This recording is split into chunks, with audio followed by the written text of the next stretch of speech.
Now it's time for a little thing we like to call The World's Gone Mad.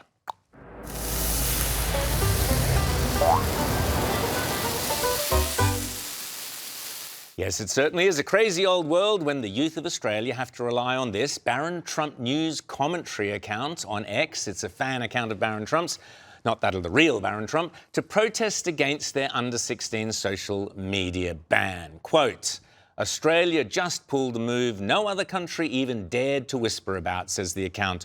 A full nationwide ban blocking anyone under 16 from using social media starting December 10, 2025. Instagram, TikTok, Snapchat, YouTube, Facebook and even X, all off limits. Yes, this is correct, and what a shame, because now Australia's young teens won't get to go on YouTube or Twitter and be bombarded with the pearls of wisdom dripping from the mouths of all those Hollywood celebrities and rock stars telling them what to say and think. Pearls of wisdom such as this one from earlier in the year. We know what fascism looks like. It was round the corner, and it will be again. This relationship between Europe and America will never be the same again. Yes, that was, of course, Paul Hewson from U2 earlier this year. Paul is better known as Bono, the pompous, virtue-signalling Irish pub rocker who rose to international fame lecturing popes and princes and presidents about poverty. But when it comes to being politically relevant and defeating the evil Donald Trump, you might say Bono still hasn't found what he's looking for. Meanwhile, someone who based his most famous character, the Caribbean pirate Jack Sparrow, on a real rabble-rousing rock star, no, not the insufferable Bono, but rather the irrepressible Keith Richards, Johnny Depp still hasn't found what he's looking for either, namely a writer to give him some decent lines. See if you can make head or tail out of this diatribe of dystopian Deppian drivel back in 2023. If one day they did not allow me, under no circumstances, no matter what,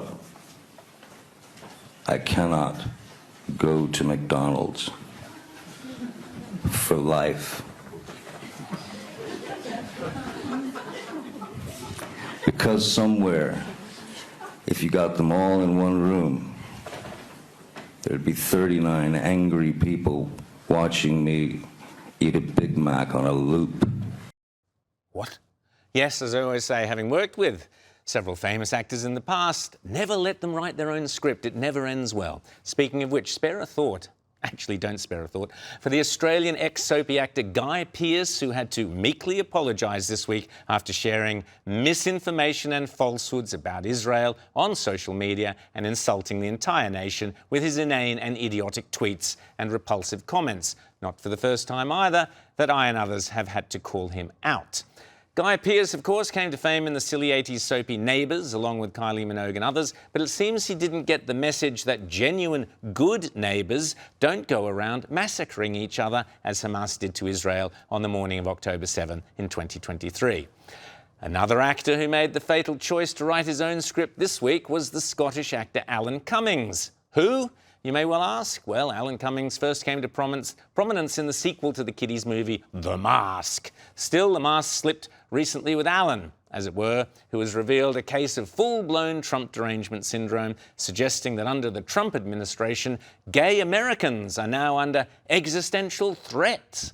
Whilst over here, you know, billionaires are taking over the world and up. Ooh. We'll beep you. Of course, they've come for trans people in America massively. And you know they're going along that acronym. You know they're coming for us next. Even in New York City, people are, my friends are, you know, more wary about going on public transport. And it's not an abstract threat. But of course, when it comes to Trump derangement syndrome, most of Hollywood's has-beens have at one point or another shown themselves ultra keen to audition for the lead role. Here's just 3 of them. You may not necessarily recognise them, but apart from their Trump derangement syndrome, they also have casting choices in common.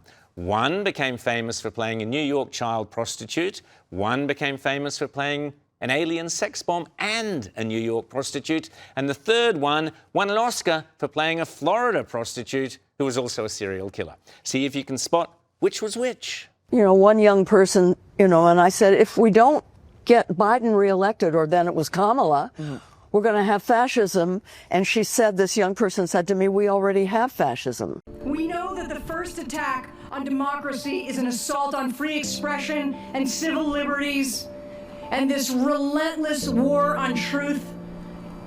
And unfortunately, sadly, it's too familiar because history repeats itself.